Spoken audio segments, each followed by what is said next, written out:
Shalom. Ada sukacita pagi hari ini. Beri sorak Tuhan buat Tuhan Allah kita yang luar biasa. Ini adalah minggu pertama di bulan ketiga di tahun 2020. Penyertaan Tuhan kita rasakan sangat luar biasa kita nikmati. Amin. Mari kita tundukkan kepala kita berdoa. Terima kasih Tuhan buat segala kebaikan-Mu yang kami rasakan sampai saat ini, bahkan sampai detik ini yang tak pernah habis berkesudahan Tuhan. Terima kasih Tuhan untuk penyertaan Tuhan di minggu pertama di bulan Maret ini Bapak. Dan kami yakin dan percaya di tahun 2024 sepanjang tahun ini Kau akan menyertai, Kau akan memberkati, Kau akan menopang kami, karena kami adalah anak-anak-Mu yang luar biasa. Terima kasih Bapak, kami yakin dan percaya Tuhan kalau saat ini Tuhan segala kekhawatiran kami serahkan kepada Engkau Tuhan. Kau yang mempunyai hidup atas kami semua. Kami mau berserah atas rencana-rencana yang sudah Tuhan siapkan untuk masa depan kami. Kami serahkan semua ke dalam tangan Bapa, kehidupan kami, kehidupan rumah tangga kami, pekerjaan kami, bahkan semuanya Tuhan. Kami yakin dan percaya Tuhan, Kau Allah sumber dari segalanya ya Bapa. Terima kasih Bapak, terima kasih. Kami mau berserah penuh ke dalam tangan-Mu untuk ibadah pada pagi hari ini Tuhan. Kami yakin dan percaya Tuhan, penyertaan-Mu saat ini sangat luar biasa kami rasakan ya Bapak. Dan kami juga berdoa untuk saudara-saudara kami yang saat ini sedang sakit ya Bapak. Biarlah saat ini juga bilur kesembuhan Kau berikan terbaik untuk mereka anak-anak. Terima kasih Bapak. Dan kami juga berdoa untuk saudara kami yang mungkin sekarang dalam perjalanan ya Bapak. Biarlah Kau antarkan mereka hingga tiba di gereja dengan keadaan selamat dan tak kurang suatu apapun. Terima kasih Bapak, terima kasih. Haleluya.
di bawah kaki.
bisa kami ungkapkan.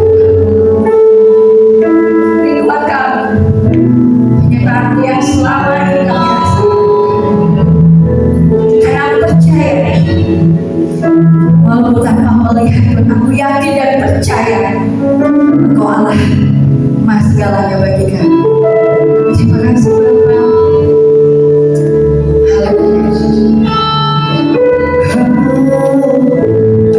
Kekuatan hidupku, ku dapat di dalam-Mu. Kau teguhkan hatiku, tiada yang mustahil bagimu. Sebab aku percaya, bukan karena melihat, namun karena firman-Mu yang selalu digenapi.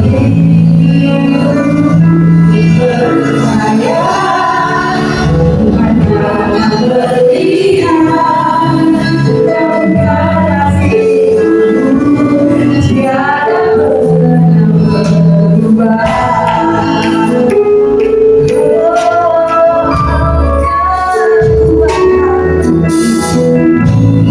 Kekuatan hidupku, ku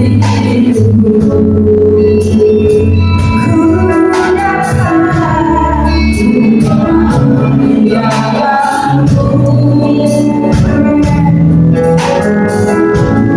Kau teguhkan hatiku, tiada yang mustahil bagimu. Sebab aku percaya, bukan karena melihat, namun karena firman-Mu yang selalu digenapi. Percaya, bukan karena melihat, namun karena firman-Mu tiada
firman-Mu itu adalah Engkau sendiri yang Yesus Tuhan. Engkau tidak pernah berubah dari dulu, sekarang, sampai selama-lamanya. Kasih-Mu, kebaikan-Mu, kemurahan, cinta-Mu, bahkan perhatian-Mu kepada kami semua. Oleh karena itu syukur dan terima kasih kami kalau pada pagi hari ini kami boleh bersama-sama beribadah untuk mendengarkan apa yang isi hati Tuhan yang akan Tuhan sampaikan kepada kami semua.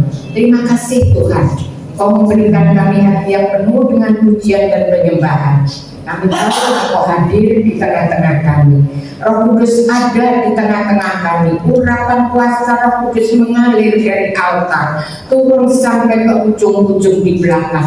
Berikan kami roh pengertian akan kebenaran firman-Mu ya Roh Kudus, supaya kami boleh menjadi kuat di dalam kuasa-Mu, terlebih kekuatan untuk melakukan kebenaran firman-Mu. Mari Bapa di surga, Kau jamah kami satu persatu, biar urapan-Mu Kau nyatakan atas hati kami, atas pikiran kami. Terima kasih Bapa di surga, bunyikan hamba-Mu di belakang salib-Mu, biar Engkau saja yang kelihatan, Engkau saja yang nampak. Kemuliaan hanya bagi Allah Bapa di dalam nama putranya Yesus Kristus dan Roh Kudus yang senantiasa ada di dalam kehidupan kami. Di dalam nama Tuhan Yesus kami semua yang percaya akan sama-sama berkata amin. Dan Yesus berkati kita semua. Hari ini saya akan membawakan satu tema khotbah, yaitu tetap tenang di dalam goncangan. Saudara, saya melihat hari-hari akhir ini, saudara, goncangan-goncangan itu begitu nyata di dalam kehidupan baik kita orang percaya maupun orang yang belum percaya kepada Yesus. Goncangan itu nyata di dalam rumah tangga, di dalam pekerjaan, di dalam usaha, di dalam hidup pernikahan. Bahkan goncangan-goncangan itu nyata di dalam kesehatan, bahkan orang percaya maupun tidak percaya. Tetapi satu hal yang kami tahu, kalau Tuhan izinkan goncangan itu terjadi di dalam kehidupan saudara dan saya, pasti Tuhan tidak pernah meninggalkan kita. Asal saudara dan saya sungguh-sungguh hidup melekat kepadanya. Saya senang sekali minggu yang lalu, yaitu mengenai pokok anggur dan cabangnya. Itu luar biasa. Itu adalah satu tema yang saya suka di dalam Alkitab, dan itu yang membuat kita kuat di dalam kuasanya. Satu hari, saudara, seorang ibu telepon sama saya. Dia bilang, dia minta teman dalam dalam WA. Dia minta supaya saya mendoakan anaknya. Anaknya ini, saudara, bekerja di satu bidang pemasaran, ya, bukan pemasaran tetapi rangkap-rangkap, saudara. Baik itu pemasaran, baik itu gudang, baik itu ngurusi segala macam. Dan itu barang-barang yang didatangkan dari Cina. Kemudian ternyata kontraknya itu tidak diperpanjang. Sekarang kan semua pakai kontrak, saudara, kalau kerja. Jadi kalau kamu tidak benar, ya, kerjamu itu nggak benar, kontrak diputus, kita tidak punya pekerjaan. Ibu ini bilang, tolong didoakan anak saya. Saya bilang, saya nggak bisa mendoakan sebelum saya tanya Tuhan dan sebelum Dia datang kepada saya, supaya kita bisa mengerti bagaimana masalah persoalan yang sebenarnya. Banyak kita itu, saudara, punya masalah persoalan, lalu datang kepada hamba Tuhan, lalu dia berkata, bagaimana jalan keluarnya? Praktisnya gimana untuk menyelesaikan masalah ini? Jarang, saudara, orang yang mau dengar apa kata Tuhan. Padahal seharusnya kita itu harus tahu bagaimana masalah itu bisa terjadi di dalam kehidupannya.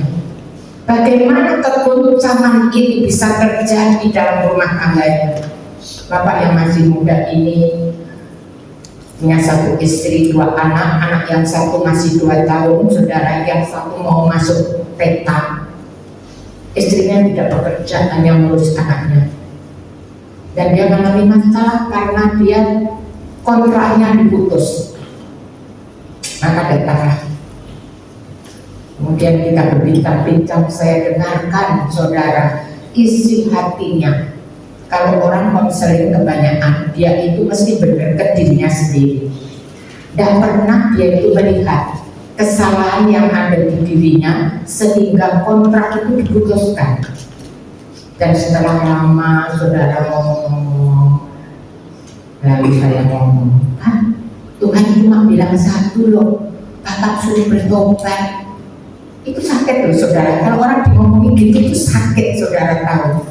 Seakan-akan dia ditegur persis pada intinya. Loh, maksudnya ibu gimana? Dia bilang, saya tidak tahu. Itu maksudnya Tuhan. Tuhan pengen supaya Bapak bertobat. Kemudian saya tanya, Bapak di kantor sering WA-an ya? Lah iya, kan saya tidak bisa ngurusi kerjaan terus menerus, kan harus ada waktu. Tetapi ketika engkau sedang bekerja dan engkau WA-an sama teman-temanmu, Tuhan tidak suka. Engkau mencuri waktu yang bos berikan kepada kamu. Engkau melakukan kesalahan, engkau tidak jadi terang di kerjaanmu. Kerjaanmu orang lain yang melakukan, tetapi engkau WA, bingung saudara. Dan Tuhan itu saudara, ada lagi yang Tuhan itu ngomong, Anda main ya Pak? Dia tidak tahu, dia tanya, dia kaget, mukanya itu kaget saudara.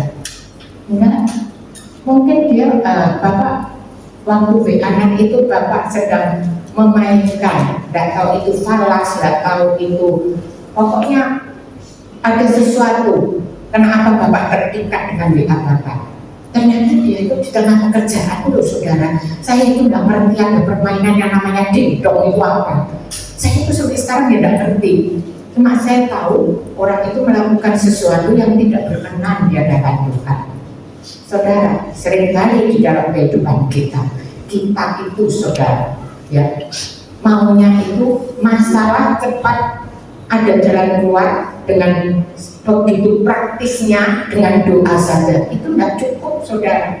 Tuhan itu mengasihi dia, Tuhan ingin membentuk dia. Makanya Tuhan bilang, sudah berhenti dulu, berhenti dulu. Yesaya 30 ayat 15. Yesaya 30 ayat 15 berkata apa? Sebab beginilah firman Tuhan Allah yang Maha Kudus, Allah Israel, dengan bertobat dan tinggal diam, kamu akan diselamatkan. Dalam tinggal tenang dan percaya, di situ letak kekuatanmu. Bertobat. Bertobat itu artinya apa? Bertobat itu artinya kita itu berbalik 180 derajat dari jalan-jalan kita yang kita tempuh sebelumnya. Untuk itu diperlukan kekuatan, saudara, gak gampang. Orang yang mempunyai kebiasaan yang diikat oleh sesuatu untuk bertobat, dia perlu pertolongan Tuhan. Dia perlu Roh Kudus menyertai senantiasa. Makanya firman yang minggu yang lalu yang saudara dengar, kita itu harus menjadi carang-carang, ranting-ranting dari pokok anggur yang senantiasa melekat pada pokok anggur itu. Karena pokok anggur itu yang memberikan kita kekuatan, yang memberikan kita asupan makanan, yang memberikan kita itu kehidupan. Saudara, jadi jangan pernah saudara anggap kalau aku sudah jadi orang Kristen pasti aku masuk surga. Tunggu dulu saudara, bagaimana perjalanan hidup kita. Memang saudara dan saya sudah diselamatkan. Saya sudah diselamatkan, Bu, pasti saya masuk surga. Tapi kalau Tuhan menegur supaya dia bertobat, itu artinya ada hal-hal yang harus dia kerjakan di dalam hidupnya supaya pertobatan dia itu adalah pertobatan yang sungguh-sungguh, bukan sekedar bertobat saja. Makanya kenapa banyak orang yang imannya di tengah-tengah jalan, imannya itu kemudian berubah menjual imannya hanya karena uang, hanya karena seks, hanya karena kedudukan. Karena pertobatannya itu nggak sungguh-sungguh, saudara. Dia bilang, saya ini pengerja loh di gereja. Waduh saudara, saya tambah terkejut. Waduh, ini pengerja, ini bagaimana ini? Saya bilang, Anda tahu kalau bos Anda itu bisa melihat apa yang Anda kerjakan lewat HP-nya. Memang tidak kelihatan, ada CCTV, ada sistem baru di mana bosmu bisa lihat lewat HP-nya. Anak saya itu kalau keluar negeri dia bisa lihat loh keadaan di sini, saudara. Saya bilang, hati-hati, kamu sebagai pelayan Tuhan, kamu harus jadi terang di tempat pekerjaanmu. Kalau kamu model-model seperti ini, bagaimana terang Tuhan itu bisa bercahaya? Orang melihat, teman-temanmu melihat bagaimana hidupmu. Dia bisa ngomong, dia terdiam, dan saya tahu dia itu menangis dalam hatinya. Terus bagaimana? Dia bilang, dengan bertobat dan tinggal diam. Itu firman Tuhan. Jadi kalau itu saya harus tinggal diam, ya, tinggal diam di dalam hadirat Tuhan, duduk di bawah kaki Tuhan, ngakui segala dosa dan kesalahan kita. Banyak orang, saudara, jatuh bangun di dalam dosa. Ketika jatuh dalam dosa, dia minta ampun sama Tuhan. 1000 kali berbuat dosa, 1000 kali Tuhan pasti mengampuni.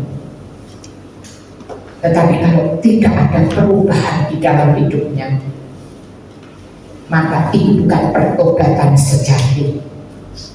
Saya tak ngerti berapa lama Anda menjadi Kristen, tetapi apakah sudah ada pertobatan sejati di dalam kehidupan kita? Apakah karakter Kristus itu ada di dalam kehidupan kita? Itu kalau kita lihat kemarin Yohanes 15 itu ya, kalau engkau di dalam aku, kata Tuhan, dan aku di dalam engkau, ya, artinya kita manunggal dengan Tuhan. Maka apa yang terjadi ketika kita manunggal dengan Tuhan? Karakter Kristus itu loh saudara, merubah hidup kita. Dan kalau kita mau dibentuk dan diubah karakter kita oleh Kristus, maka pada akhirnya karakter kita itu akan menyerupai karakter Kristus. Itu yang Tuhan mau. Duduk diam, gak usah ngambil keputusan apa-apa, gak usah lari sana lari sini cari pekerjaan, gak usah membuat rencana apa-apa. Duduk diam di bawah kaki Tuhan. Ini penting banget. Bertobat, perubahan hidup. Orang Kristen dikatakan kekristenan itu adalah perubahan hidup dari hari lepas hari, sehingga karakter kita menyerupai Kristus. Apakah sungguh sudah berapa tahun kita semua menjadi orang Kristen? Apakah karakter kita sudah diubah Tuhan? Apakah suka marah, gak bisa ngampuni, masih suka gosip, masih suka menghakimi, hidup tidak kudus di hadapan Tuhan, hidup maunya sendiri? Saya percaya goncangan boleh terjadi di dalam kehidupan kita semua, apalagi hari-hari ini. Semua orang mengeluh harga beras mahal, semua orang bilang harga cabai mahal. Ini belum puasa, apalagi nanti kalau menjelang Lebaran. Saudara, semua boleh naik, semua boleh. Tapi saya berdoa untuk kita semua jemaat yang ada di sini, Tuhan berikan mereka hikmat untuk mengelola keuangan seberapa yang Tuhan beri kepada mereka. Tuhan, hikmat itu akan Tuhan berikan supaya mereka bisa mencukupkan kebutuhannya dengan apa yang Tuhan beri. Bukan berlimpah enggak, saudara. Cukup saja zaman sekarang itu kita sudah bersyukur sama Tuhan. Dan hikmat itu didapat kalau Anda itu diam di bawah kaki Tuhan, bertobat.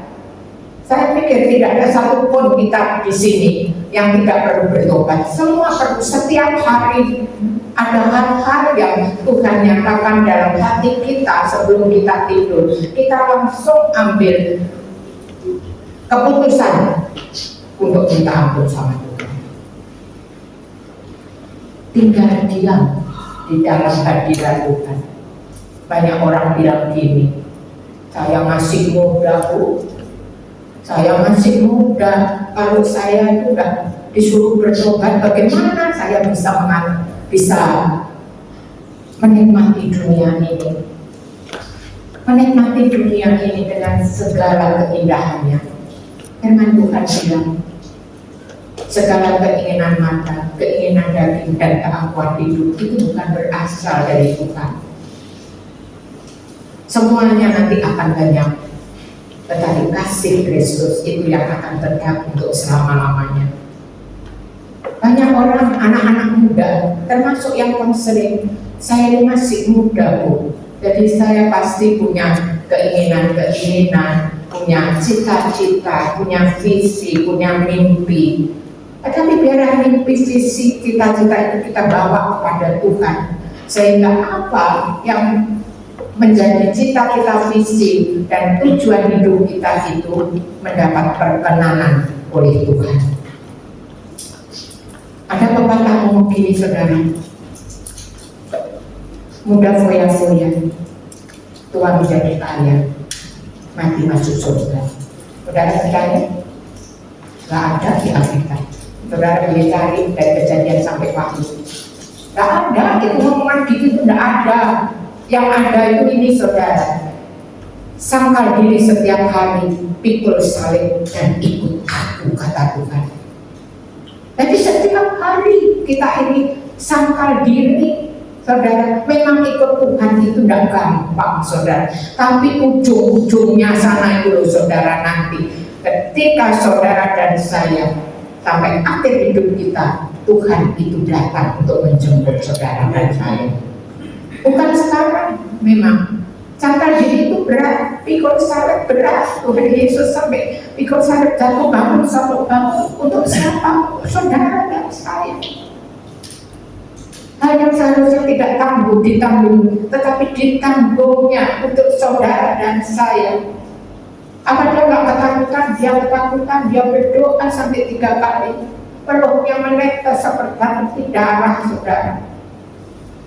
Tetapi dia taat pada kehendak Bapa supaya Yesus yang menjadi korban penebus bagi saudara dan saya, dengan iman kita percaya bahwa kita diselamatkan oleh Dia. Itu adalah satu perbuatan yang tidak pernah dibuat oleh manusia siapapun. Hanya Yesus yang melakukan itu untuk saudara dan saya.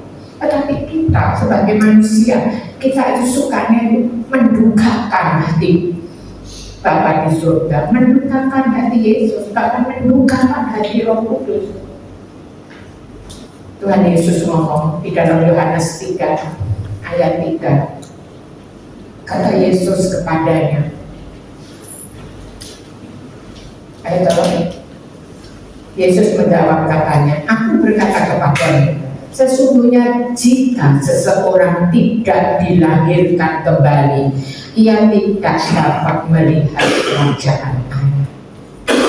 Jadi ada syarat untuk melihat, hanya melihat dulu saudara, kerajaan Allah dilahirkan kembali, katakan oleh air dan roh. Air yaitu baptisan air, roh yaitu roh Tuhan yang dimeteraikan bersama-sama dengan roh kita, yang menolong kita bertumbuh di dalam Tuhan.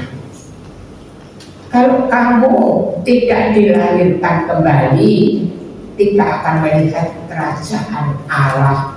Jadi sekalipun Anda dari kecil orang Kristen, kata KTP-mu, agamamu adalah Kristen, KTP itu tidak laku saudara kalau kita itu nanti dipanggil Tuhan. Yang laku apanya? Coba kita akan lihat di dalam kitab Galatia 6 coba. Galatia 6 ayat 6 dan 7.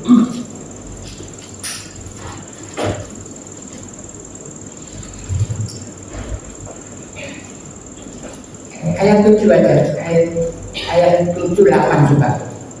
Jangan sesat. Allah tidak membiarkan dirinya dipermainkan.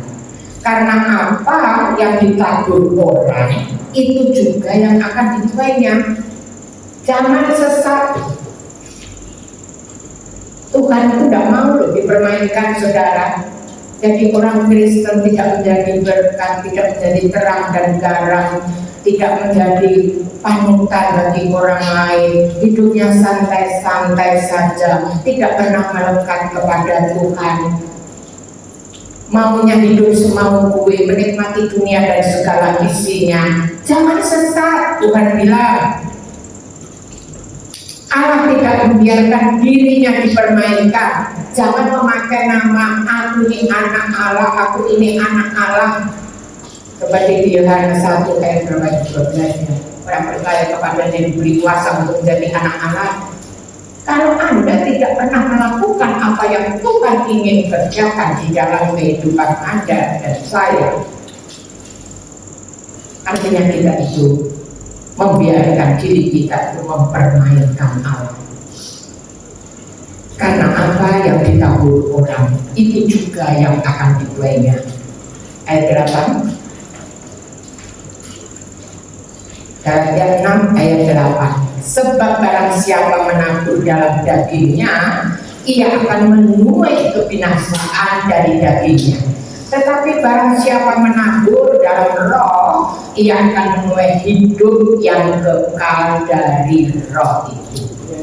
Makanya tadi di dalam Yohanes 3 ayat 3 dikatakan, kalau kamu itu tidak lahir kembali, ya, itu bahasa sehari-harinya, kamu tidak akan lihat kerajaan Allah. Lahir kan oleh air dan roh. Maka kita perlu mulai saat ini, setiap orang harus berjaga-jaga. Tidak ada saudara kita bisa membantu orang lain, diri sendiri kita yang kita disiplinkan, ya, supaya kita sungguh-sungguh melekat kepada Tuhan, supaya kita diperbaharui dari hari lepas hari, supaya karakter Kristus, sifat Kristus, pikiran Kristus, hati Kristus itu ada di dalam kehidupan kita.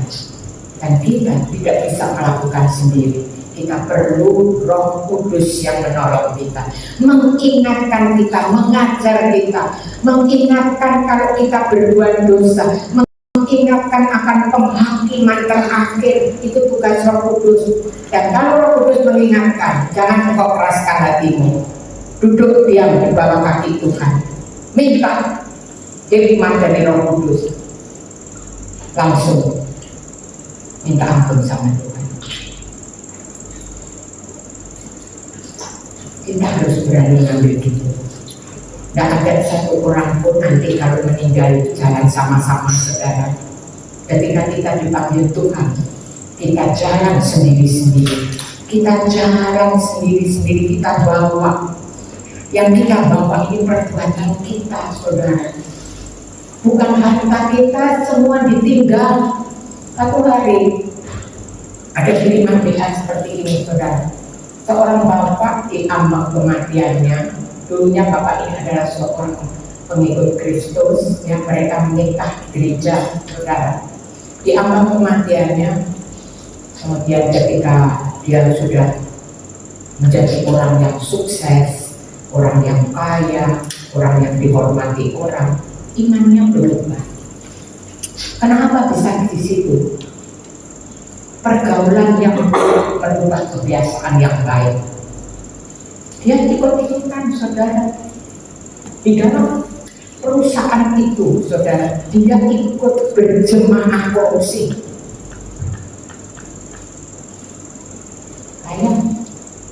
Ya biasa, saudara, jilat orang yang di atasnya. Kemudian setelah dia sukses, dia tinggalkan istrinya. Istrinya orang sederhana dengan 3 orang anak. Ada perempuan lain yang deketi dia, perempuan yang cantik, seksi, yang diajak kemana-mana di dalam pertemuan.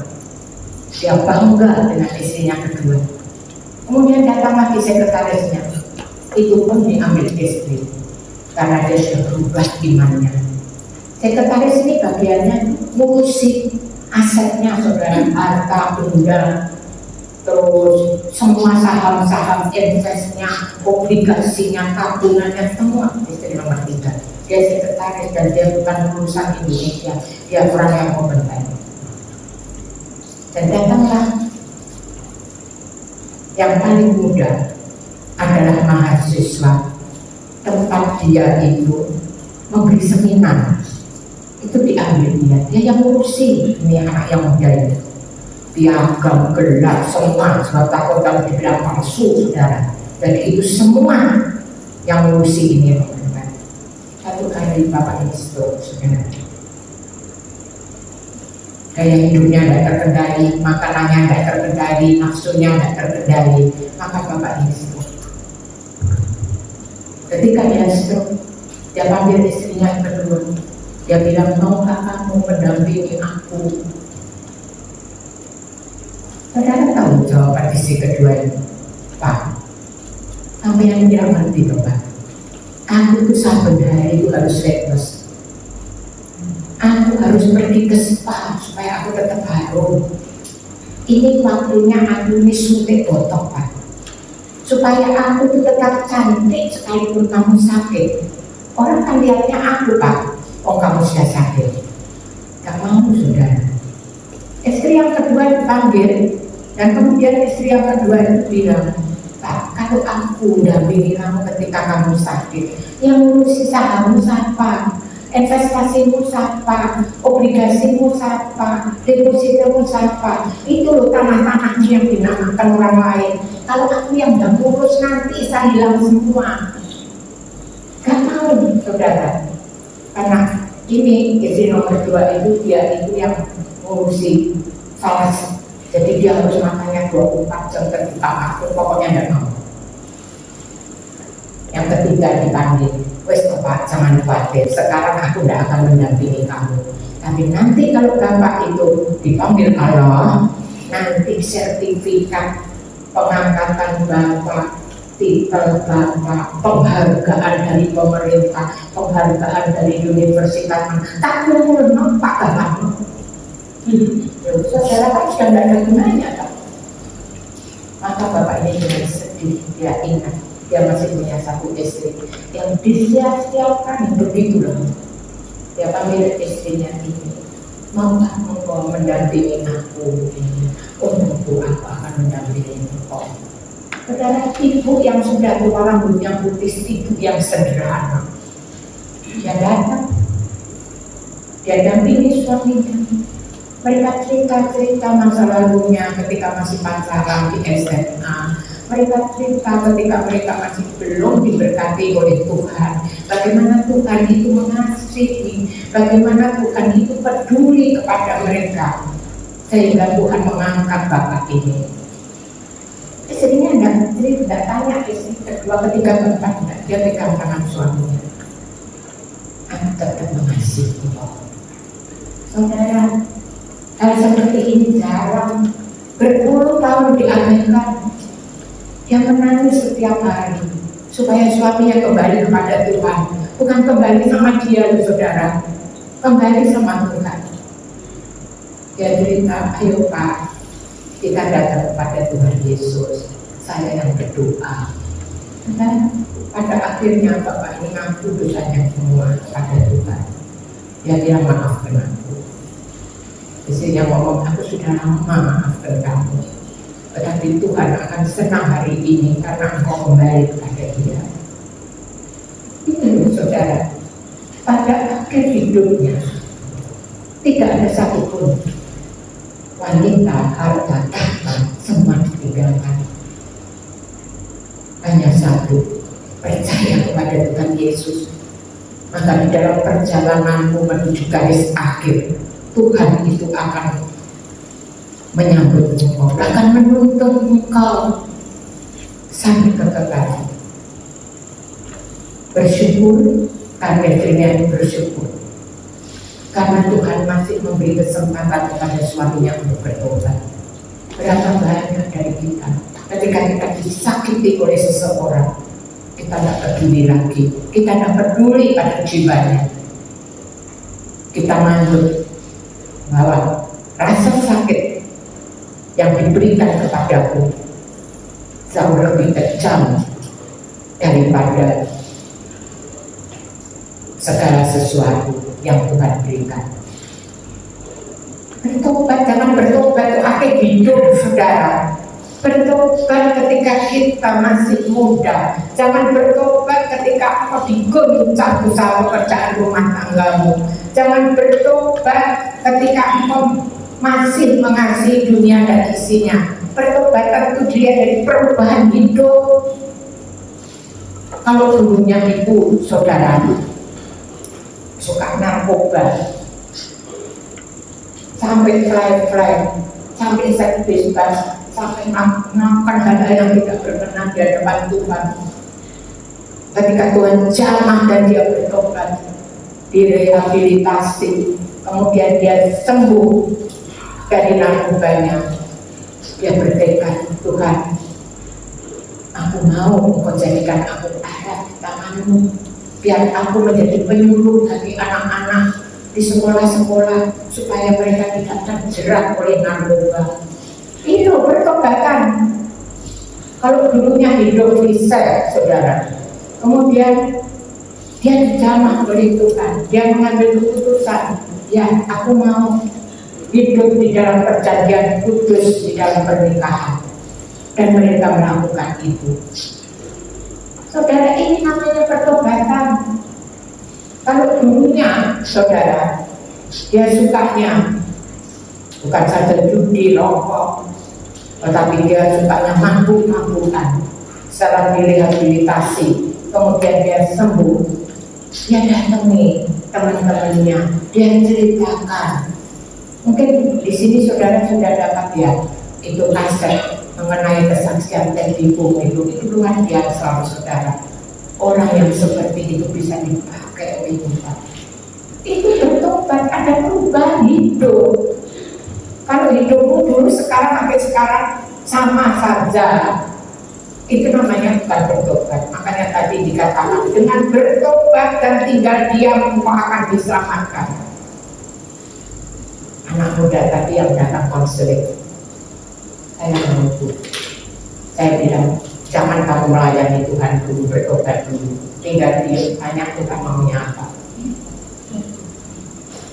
Sampai Tuhan memberitahukan sesuatu kepada dia. Jadi kalau itu bertobat itu gimana? Apa kita tinggal dia itu gimana? Apa kita duduk manis?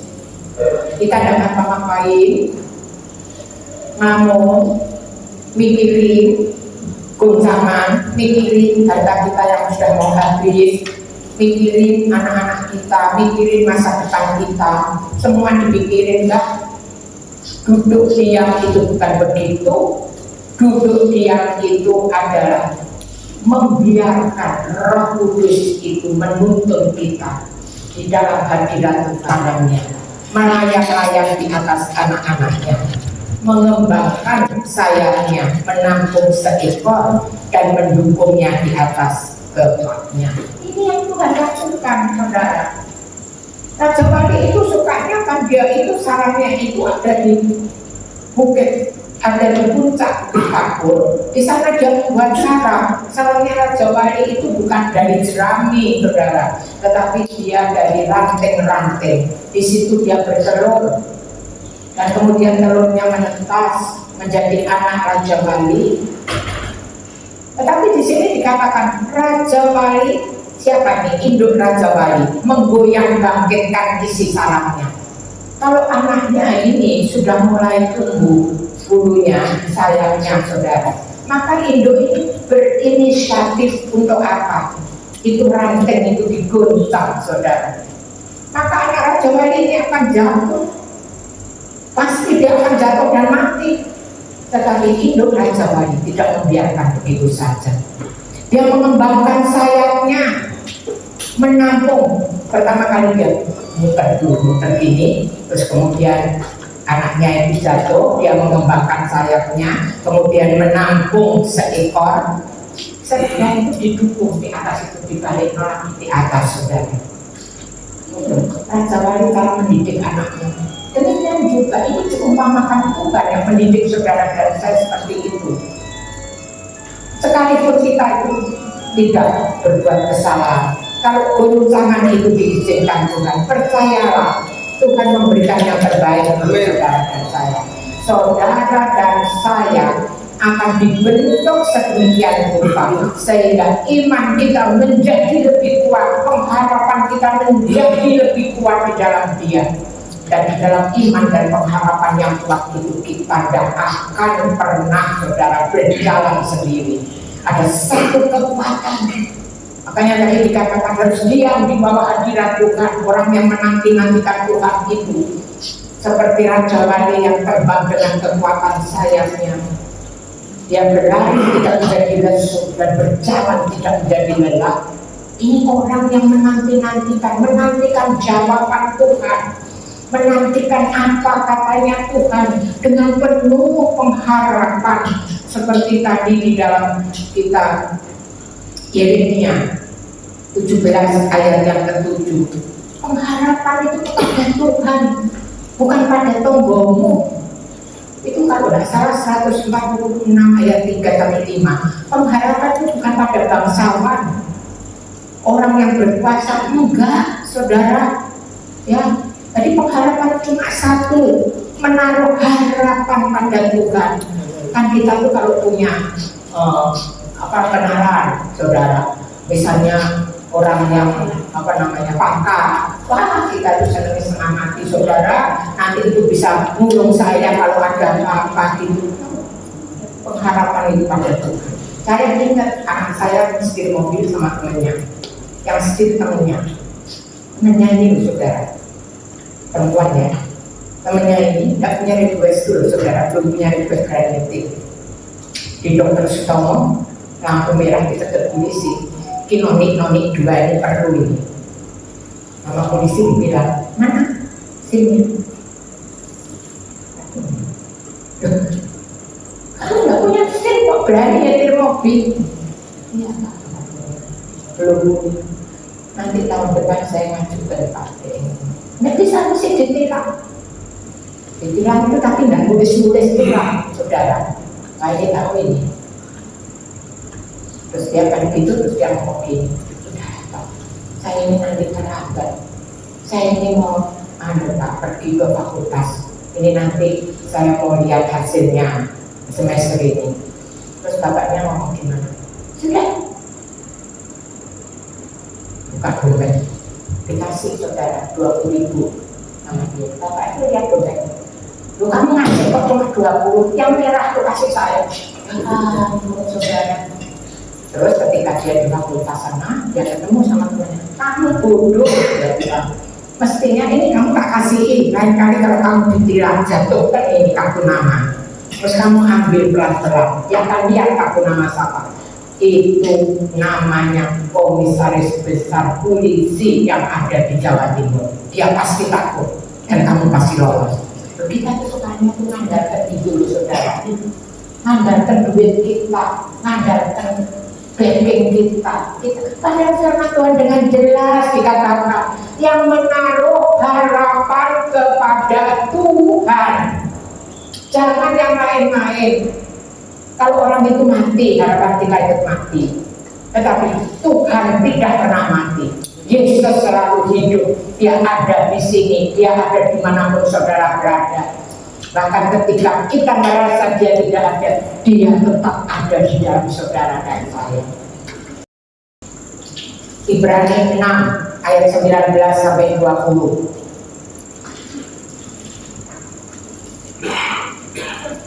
Pengharapan itu adalah saut yang kuat dan aman bagi jiwa kita yang telah dilakukan sampai ke belakang tabir 20, di mana Yesus telah masuk sebagai perintis bagi kita ketika ia menurut peraturan Melkisedek menjadi imam besar sampai selama-lamanya. Jadi pengharapan saudara dan saya itu seperti Saul, jangkar. Kalau kapal mau berlabuh pastikan saurnya dilakukan dulu supaya apa? Tidak gampang terombang ambing.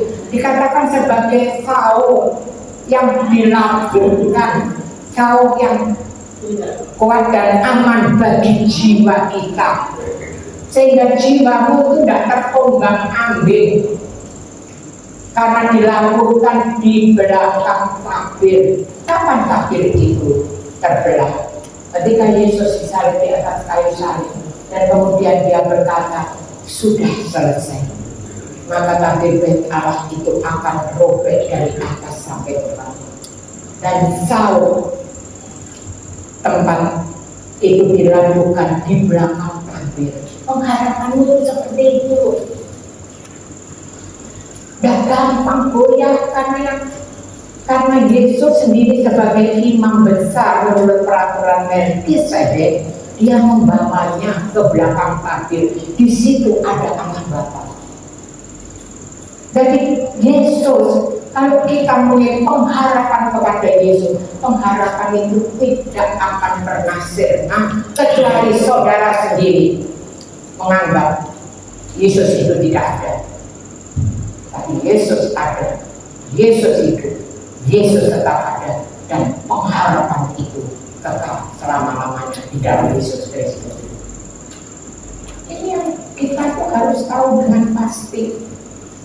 Jangan berharap kepada yang lain-lain. Orang lain suka mengecewakan, tetapi Yesus tidak pernah mengecewakan. Katakan, Yesus adalah pengharapan dalam jiwaku. Dia segalanya bagiku. Ini yang harus kita tahu di dalam kehidupan kita ketika kita mengalami goncangan. Dengan tetap tenang dan percaya, di situ letak kekuatanmu.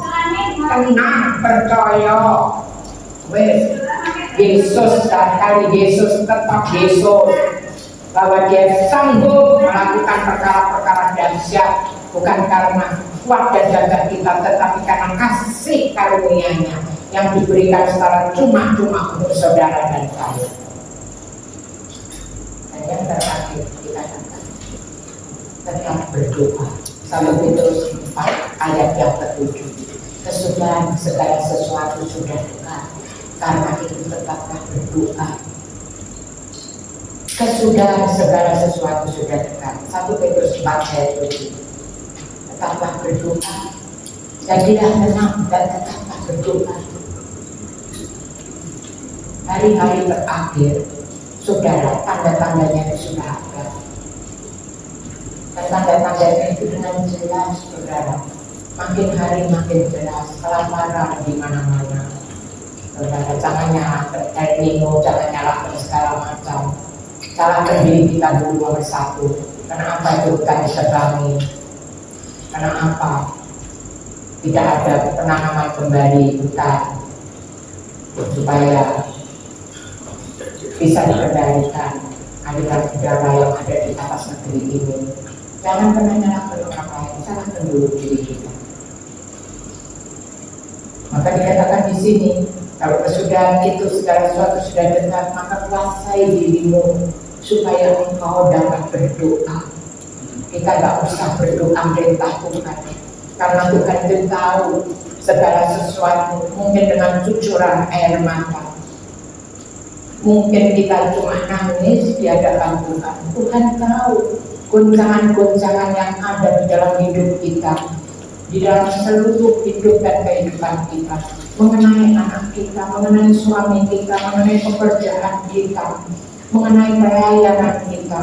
Banyak hal goncangan-goncangan terjadi, tetapi kalau kita berdoa dengan hati yang tenang menghadap Tuhan di dalam hadirat-Nya, percayalah Tuhan yang Maha Tahu itu melihat tetesan air matamu, dan Dia mengasihi kita semua. Orang yang berjalan sambil menabur dan meneteskan air matanya, dia akan pulang membawa tuayan, membawa berkas-berkas Itu yang Tuhan katakan, kuasai dirimu supaya engkau bisa berdoa. Kesudahan segala sesuatu sudah dekat. Ayat terakhir, saya akan membagikan yang minggu yang lalu yang didapat dari menara doa. Bisakah kita tenang pada masa-masa sulit, pada masa-masa goncangan seperti ini? Bisakah ada penguasaan diri dalam diri kita ketika kita sedang mengalami masalah yang besar di dalam kehidupan kita? Saudara, di dalam Alkitab ada dua orang. Yang pertama kali itu yaitu Daud, saudara.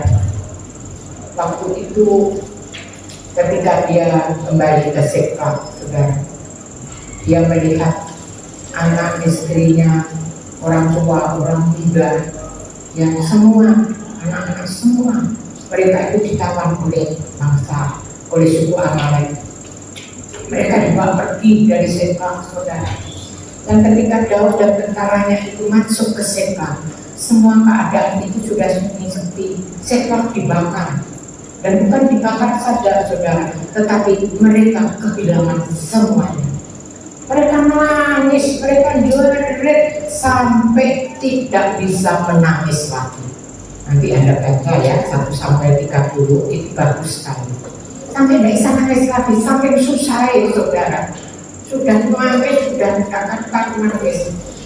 Terus kemudian mereka marah. Daud dalam tekanan yang berat. Mereka mau melempari Daud dengan batu. Tapi apa yang dilakukan Daud? Daud adalah orang yang bergaul erat dengan Tuhan. Yang dilakukan Daud apa? Dia menguatkan hati tentaranya. Dan kemudian dia bilang, ambil kain efod.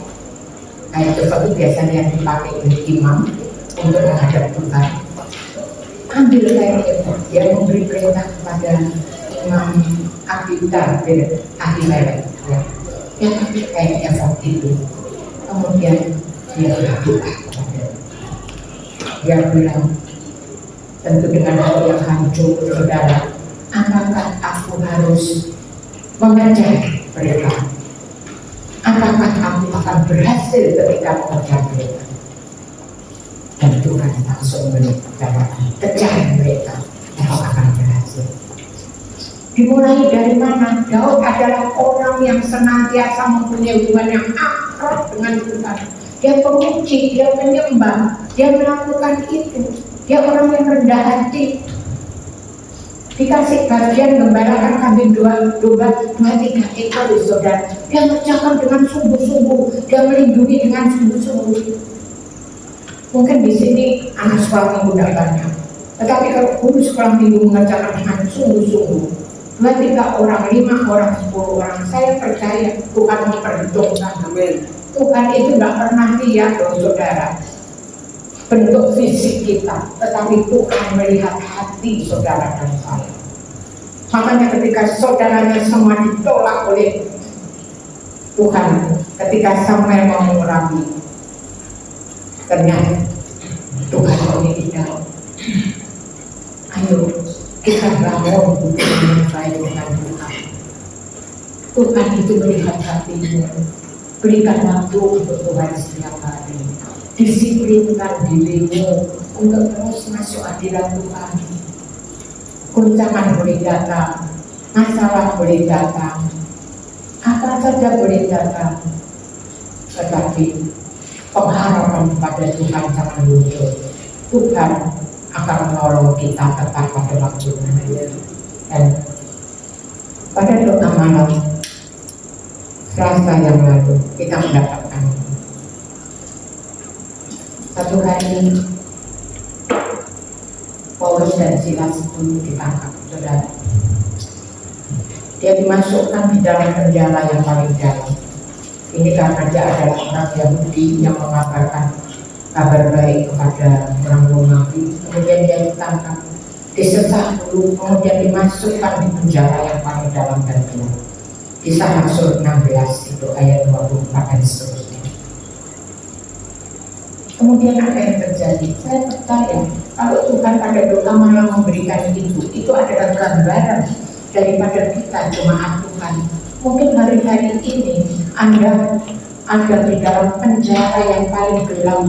Dah lihat lagi, namanya terang itu. Masalah persoalanmu membuat engkau dalam kegelapan. Bukan itu saja, kakinya dipasung, tangannya dirantai. Mungkin engkau sedang dipasung oleh kredit-kredit yang engkau buat, yang harus engkau bayar pada masa-masa yang susah seperti ini. Tangannya diikat oleh utang, diikat oleh hal-hal yang harus dibereskan. Dan Paulus dan Silas mengambil keputusan. Dia tidak berdoa, dia menenangkan jiwanya. Dia memuji Tuhan dengan keras, dia menyanyi dengan keras. Maka hadirat Tuhan itu turun, saudara. Dan ketika kehadiran Tuhan itu turun, maka goncanglah sendi-sendi dari pintu itu terbuka, belenggu terlepas, pasung terlepas, maka mereka boleh melihat terang Tuhan lewat pintu yang terbuka. Saudara, jika engkau hari ini ada di dalam penjara yang gelap karena masalah persoalanmu, engkau mungkin tidak bisa berdoa, tetapi engkau bisa menyanyi, engkau bisa memuji Tuhan. Engkau bisa menghadirkan hadirat Tuhan itu di tengah-tengah ketidakberdayaan. Selalu ada pengharapan di dalam Tuhan. Jangan lupakan itu. Nyanyi, puji, tidak perlu suara yang bagus, tidak perlu les suara, saudara. Yang keluar dari hatimu yang paling dalam. Maka Tuhan dengan hadiratnya itu akan datang. Dia akan menggoncangkan sendi-sendi pintu penjara yang memenjarakan engkau. Dan pintu itu akan terbuka. Engkau akan melihat terang Tuhan. Tuhan akan memberikan firman-Nya kepadamu. Ketika engkau melakukan itu, pegang erat janji Tuhan. Minta kekuatan Tuhan untuk melakukan firman yang engkau dengar, firman yang engkau baca. Minta kekuatan supaya kita diberikan kekuatan dengan terang firman itu untuk kita kerjakan. Saya percaya itu jawaban, saudara. Jadi jangan pernah kita putus asa. Selalu ada pengharapan dalam Tuhan. Katakan, selalu ada pengharapan di dalam Tuhan, karena Tuhan itu adalah Tuhan yang hidup. Ayat terakhir kita akan baca Yesaya 45 ayat yang kedua. Ini janji Tuhan ya buat kita. Yesaya 45 ayat 2. Aku sendiri hendak berjalan di depanmu dan hendak meratakan gunung-gunung, hendak memecahkan pintu-pintu tembaga dan hendak mematahkan palang-palang besi. Tangkap firman ini, tulis saudara, katakan sabenari, Tuhan aku percaya firman-Mu ya dan amin, bahwa Engkau akan berjalan di depanku, Engkau akan meratakan gunung-gunung kesulitanmu, gunung-gunung masalah, gunung-gunung persoalan, gunung-gunung yang menghalangi pekerjaanku, yang menghalangi usahaku, gunung-gunung yang menyebabkan aku sakit, menyebabkan aku lemah, tidak berdaya. Aku percaya Tuhan, Engkau yang berjalan di depanku itu, Engkau yang akan meratakan gunung-gunung itu. Bahkan pintu-pintu yang tertutup, pintu-pintu tembaga yang tertutup, Engkau sendiri yang akan memecahkan. Engkau akan membuka terobosan, Engkau akan membuka jalan buat kami Tuhan, sehingga sekalipun masa-masa ini masa yang sulit, kami tetap eksis Tuhan di dalam Engkau. Kami tetap bergairah di dalam Engkau. Kami bukan menjadi orang yang loyo. Kami akan membuktikan kami punya Tuhan yang hidup, Tuhan yang tidak pernah mati, dan pengharapan selalu ada di dalam Engkau. Bahkan Tuhan bilang, aku tidak mematahkan palang-palang pintu besi. pintu tembaga sudah dipecahkan, isi ada palang pintu saudara. Tetapi Tuhan bilang, aku hendak mematahkan palang pintu. Jadi kalau pintu tembaga itu sudah dipecah, palang pintunya dipatahkan, maka pintu itu akan terbuka untuk saudara dan saya. Ada sesuatu yang baru. Jangan pernah punya pikiran negatif saudara, membatasi pikiran Tuhan. Perkatakan firman ini setiap hari. Saya percaya di dalam kesulitan Kau akan menemukan jalan. Bukan karena kuat dan gagah kita, tetapi karena Tuhan Yesus yang selalu ada di dalam kita, di dalam hati saya, pikiran saya, di dalam hati saudara, dalam pikiran saudara, dan di dalam seluruh perjalanan kehidupan kita. Amin. Tuhan Yesus berkati. Mari kita berdoa. Amin.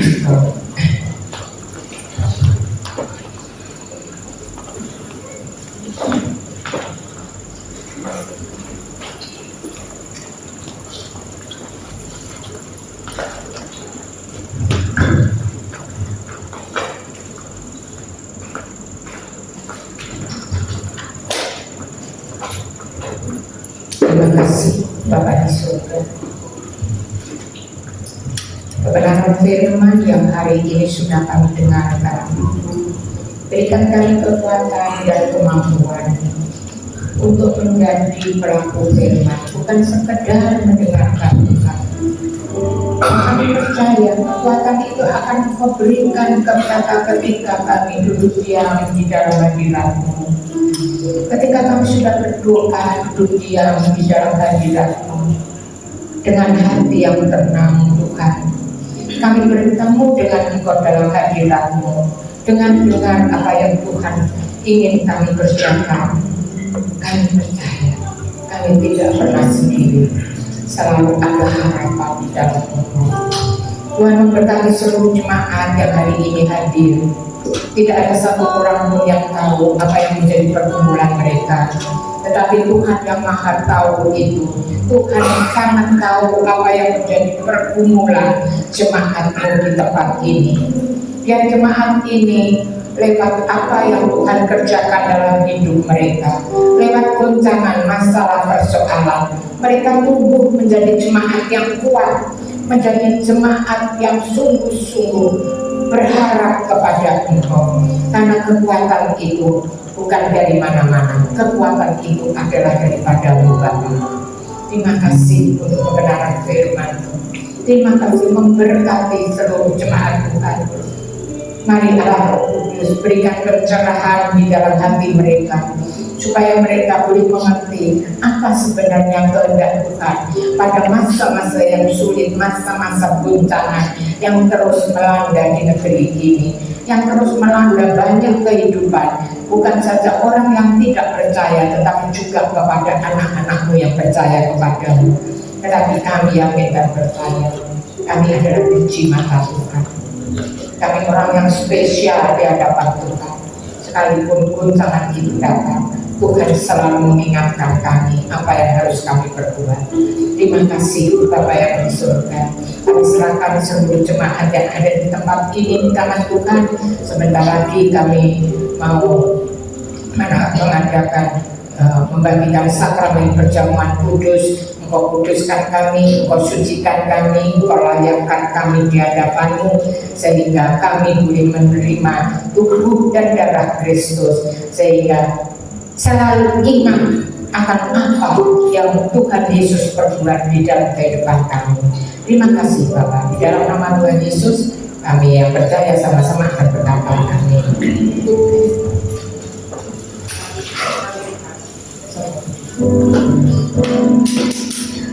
Kasih Tuhan sungguh mulia, Tuhan sempurna kasih-Mu, pengorbanan di Kalvari.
Bapak Ibu yang dikasihi Tuhan Yesus, apakah semuanya sudah terima roti dan anggur?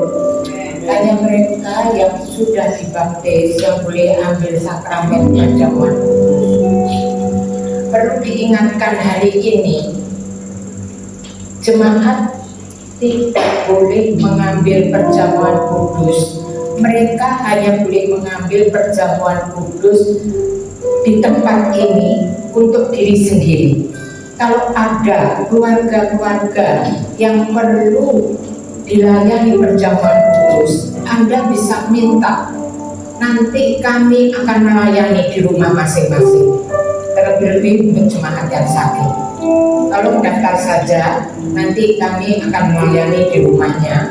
Dan perjamuan kudus ini bukan sekedar cuma diminum, dimakan, enggak saudara, tetapi ada firman yang harus didengarkan, yang mengingatkan jemaat bahwa korban Kristus itu bukan sekedar hal yang sepele, tetapi ini adalah suatu hal yang sangat luar biasa. Dan jemaat imannya bertumbuh ketika dia mendengarkan kabar baik mengenai korban Kristus ini. Mari jemaat angkat roti tinggi-tinggi sambil kita mendengarkan firman Tuhan yang diambil dari 1 Korintus 11 ayat 23 sampai 26. Ayat 23 berkata demikian, sebab apa yang telah kuterima, yang kuteruskan kepadamu, telah aku terima dari Tuhan, yaitu bahwa Tuhan Yesus pada malam waktu ia diserahkan mengambil roti, dan sesudah itu ia mengucap syukur atasnya, ia memecah-mecahkannya dan berkata, inilah tubuhku yang diserahkan bagi kamu, perbuatlah ini menjadi peringatan akan aku. Roti yang kita angkat tinggi-tinggi ini adalah tubuh Kristus yang sudah diserahkan bagi saudara dan saya. Dia menderita, dia mukul, dicambuk, bahkan dia nanti disalibkan sebagai korban penebus dosa bagi saudara, bagi saya, bagi kita semua orang yang percaya. Bukankah roti yang kita angkat tinggi-tinggi ini adalah tubuh Kristus yang sudah dipecah-pecahkan sebagai korban penebus dosa untuk kita semua. Kita yang percaya akan memakannya di dalam nama Tuhan Yesus.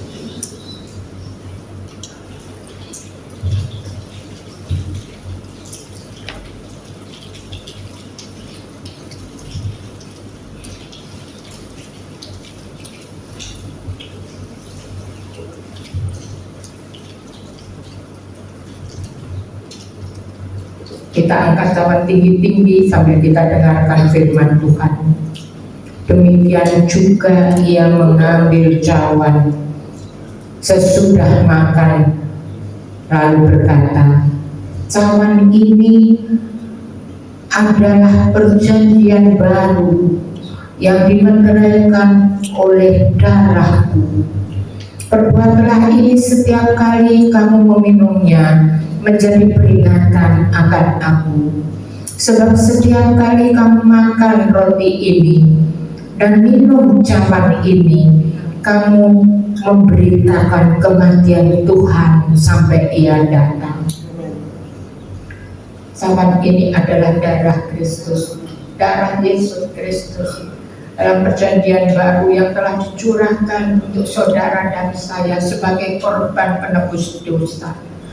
Dia mengorbankan dirinya, darahnya tercurah seperti darah anak domba yang tidak bercakap dan bercela sebagai korban penebus dosa.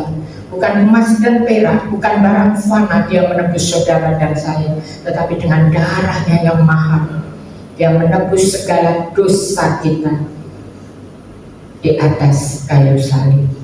Kita yang percaya akan sama-sama makan darah ini. Mari kita minum darah ini di dalam nama Tuhan Yesus.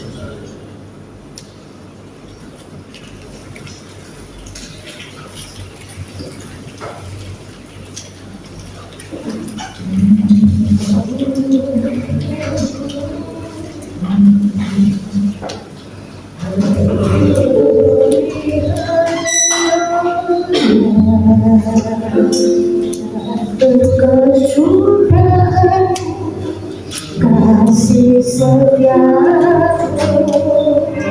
akan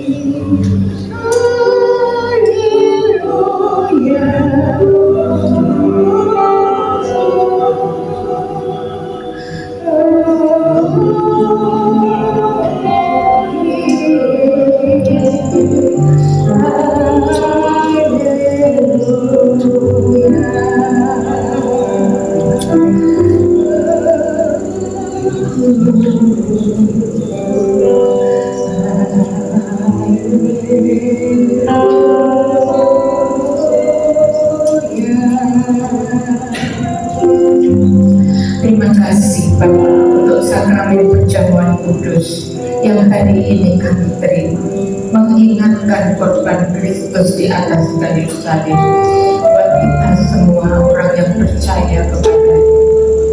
Kami bersyukur dan berterima kasih. Siapakah kami ini yang mendapat kasih karunia demikian luar biasa dari Bapa-Nya? Kami adalah anak-anak-Mu. Kami adalah orang yang percaya kepada-Mu, dan Engkau memberkati kami semua, senantiasa mengingatkan apa yang Kristus Yesus lakukan di atas kayu salib. Sekali lagi terima kasih Bapa, terima kasih untuk perjamuan kudus ini. Terima kasih Engkau yang senantiasa menyertai kami dimanapun kami berada. Terpujilah Engkau di dalam nama Tuhan Yesus. Kami semua yang percaya akan sama-sama berkata amin.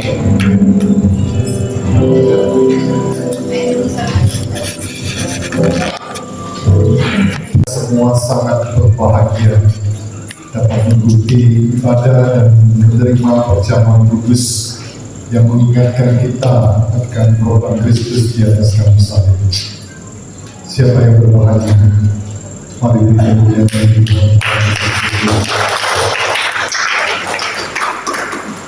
Dan mengucapkan terima kasih kepada Allah yang sudah memimpin kita dalam firman Tuhan dan juga melayani dalam perjalanan kudus.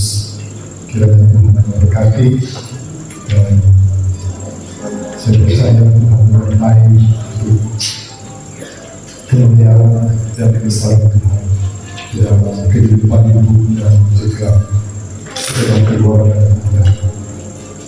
Demikian juga terima kasih kepada tim musik leader, singer, multimedia yang sudah melayani pada pagi hari ini, dan kami semua sangat diberkati dengan pelayanan Anda semua. Ya, mari kita dengarkan pengumuman untuk untuk sepekan ini.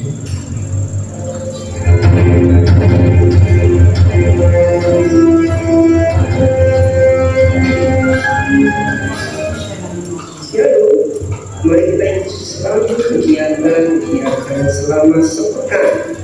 Ibadah umum setiap minggu pukul 8 pagi. Siapkanlah diri untuk menerima hadirat Tuhan. Adik-adik sekolah minggu, kami mengajak untuk mengikuti ibadah sekolah minggu setiap pukul 8 pagi. Mari memuji Tuhan bersama-sama dengan teman-teman. Untuk remaja dan pemuda, kami mengundang untuk bersama-sama mengikuti ibadah remaja setiap minggu ketiga pukul 8 pagi, tempat di ruang kantor gereja. Bagi jemaat yang ingin bersama-sama menyembah dan mengikuti ibadah doa malam setiap Selasa jam 7 malam. Bagi para wanita, kami mengundang untuk hadir dalam ibadah WIB setiap minggu pertama hari Rabu jam 6 malam. Tetap terhubung dengan Tuhan dan gerejanya. Tuhan Yesus memberkati. Ya, Tuhan Yesus memberkati. Ya, diingatkan WBI ya, dalam hari Rabu nanti ada WBI. Demikian juga doa malam tetap berjalan dengan sebagaimana mestinya. Mari kita nyanyikan satu pujian syukur dan kita akan mengakhiri ibadah kita. Terima kasih Tuhan untuk kasih setiamu yang Ku alami darimu. Terima kasih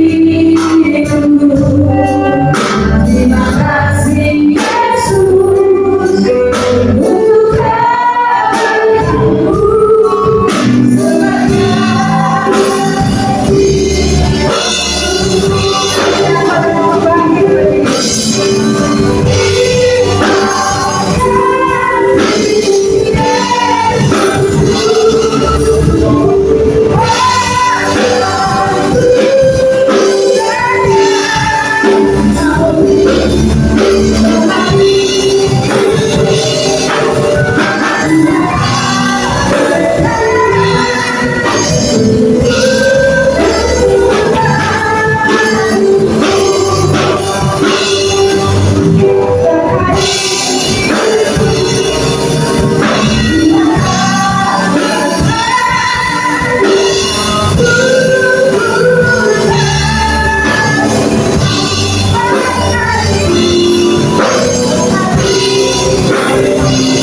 Selesai sudah Tuhan ibadah kami pada minggu ini.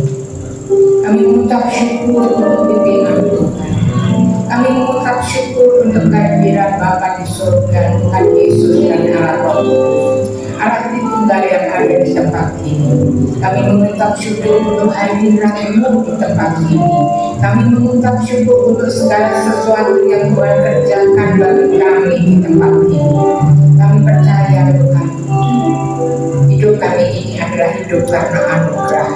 Oleh karena itu, biarlah Tuhan memberi kami kekuatan dan kemampuan supaya kami boleh menjadi terang bagi orang lain, menjadi berkat bagi orang lain, memberitakan kabar baik bagi orang lain. Karena kami percaya setelah goncangan terjadi Tuhan, maka yang terjadi yaitu akan ada penuaian jiwa-jiwa. Berikan kami kekuatan ya Tuhan, terlebih-lebih kepedulian kepada keluarga kami, kepada sahabat dan detolan, kepada tetangga-tetangga kami yang masih belum mengenal Engkau, supaya mereka juga boleh mendengar kabar baik. Terlebih-lebih biar lewat karakter kami yang Tuhan ubahkan, mereka boleh melihat Kristus di dalam hidup kami. Terima kasih sekali lagi Bapa yang ada di surga. Kami berdoa untuk setiap jemaat Tuhan, untuk setiap pergumulan mereka Tuhan, kami yakin dan percaya ketika kami berserah kepadamu, maka Engkau tidak akan tinggal diam. Selalu ada pengharapan, selalu ada waktu Tuhan buat kami, dan kami tak akan putus asa, tetapi kami akan terus gandolin Gusti supaya kami terus menerus di dalam hadirat-Mu. Terima kasih sekali lagi memberkati anak sekolah minggu tunas remaja. Tuhan memberkati semua mereka, jauhkan mereka daripada yang jahat, tutup dengan kuasa darah Yesus, terlebih pergaulan yang jahat, karena kami tahu pergaulan yang jahat akan merubah karakter yang baik. Biar mereka melindungi mereka daripada yang jahat. Kami juga berdoa ya Tuhan untuk setiap pergumulan daripada saudara-saudara kami di gereja ini. Engkau tahu satu persatu Tuhan, dan Engkau memberi kekuatan ketika Tuhan membentuk mereka supaya mereka keluar sebagai pemenang, bahkan lebih daripada pemenang. Terima kasih Tuhan Yesus. Kami berdoa untuk seluruh tim musik, untuk BL dan singer, mereka yang ada di bidang komputer di LCD. Tuhan memberkati mereka. Tuhan tahu isi hati mereka, bagaimana mereka mengasihi Tuhan. Ya Tuhan, berkati apa saja yang mereka kerjakan, Tuhan buat berhasil di dalam nama Tuhan Yesus. Kami berdoa untuk seluruh para pengerja, diakon-diakonis, seluruh jemaat Tuhan. Persatukan kami dalam ikatan tali kasih-Mu, supaya kami boleh sehati, sepikir, seroh, sejiwa, saling mengasihi, saling memperhatikan, saling mendoakan ya Tuhan. Terlebih-lebih ya Tuhan, Tuhan juga memberkati mereka yang sekarang ada di dalam masalah keluarga. Tolong Bapa yang di surga, biar Engkau hadir di dalam rumah tangga mereka. Engkaulah Tuhan yang memberikan damai sejahtera, Engkau yang mengatasi seluruh masalah persoalan mereka. Kami teringat ya Tuhan kepada Mbak Lis sekeluarga. Tuhan kuatkan hatinya, Tuhan kuatkan imannya, supaya saudara kami ini tetap kuat dan teguh dalam Yesus Kristus. Kami juga teringat kepada saudara kami Bu Inem yang sakit. Kami serahkan kepada Tuhan. Kami percaya Tuhan tidak akan tinggal diam, Tuhan akan tambah-tambahkan imannya kepada Bu Inem ini. Terima kasih Bapak. Kami berdoa untuk Bu Hana, berdoa juga untuk Bu Chandra, berdoa untuk Bu Pin, berdoa Bu Maria, berdoa untuk Cikri. Kuatkan mereka pada masa tuanya, supaya mereka boleh menikmati kasih Tuhan, ada damai sejahtera, sukacita surgawi yang terus mengalir dalam kehidupan mereka. Berdoa untuk kota Surabaya. Tuhan Yesus, kami serahkan Surabaya di tangan Tuhan. Jauhkan dari segala bencana alam, supaya kota ini aman, tenang dan damai Tuhan, supaya kami boleh tetap beribadah. Biar kota ini menjadi kota doa bagi Indonesia dan bagi dunia yang lain. Kami percaya di mana ada dua tiga orang bersehati di dalam nama-Mu, memohon Engkau, memohon belas kasihan-Mu, Engkau akan mendengarkan doa-doa kami. Indonesia ini biar boleh aman, tentram dan damai. Kami boleh menikmati setiap ibadah yang kami kerjakan. Tuhan memberkati pemerintah sekarang ini, memberikan hikmat ya Tuhan. Tuhan berikan kepada Pak Jokowi, kepada seluruh menteri yang nanti bulan Oktober akan mengalami pergantian, supaya pergantian ini Tuhan tidak membawakan dampak kerusuhan, tetapi sungguh Tuhan ada di tempat ini. Tuhan mengamankan, Tuhan menjadikan ketentraman dan keamanan. Semua akan baik-baik karena Tuhan yang memimpin, karena Tuhan yang menetapkan, karena Tuhan yang menentukan. Biar kami seluruh rakyat Indonesia Engkau beri kekuatan ya Tuhan di dalam masa-masa yang sulit dengan harga yang melonjak di negeri ini. Biar kami tetap sabar, biar kami tetap berpengharapan kepada Tuhan. Kami percaya mereka belum mengenal Engkau, tetapi satu hari nanti Tuhan, kami yakin dan percaya nama-Mu akan tersebar luas. Engkau akan dimuliakan dan mereka akan datang kepada-Mu juga. Terima kasih Bapa yang ada di surga. Terima kasih Tuhan Yesus. Khusus berdoa untuk ibu-ibu dan suami-suami yang ada di gereja ini. Berikan mereka kekuatan ya Tuhan dalam mengelola keuangan pada masa yang sulit ini. Seberapa yang Tuhan berikan kepada mereka, cukupkan ya Tuhan, supaya mereka bisa mengelola dengan baik sampai masa-masa sulit berlalu dan Tuhan memberkati lebih. Terima kasih sekali lagi Bapa di surga. Berdoa untuk tetangga kami kiri kanan, bak belakang, seluruh area gereja ini Tuhan juga memberkati mereka semua, sehingga satu hari mereka juga boleh mendengar kabar baik dan mereka boleh Tuhan selamatkan. Terpujilah Engkau Bapa di surga. Mari saudara angkat kedua tanganmu, kita akan menerima berkat.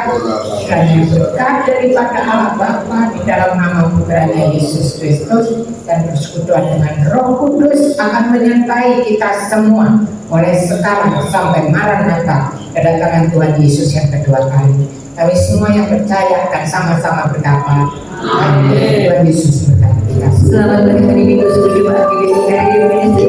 Tuhan Yesus berkati.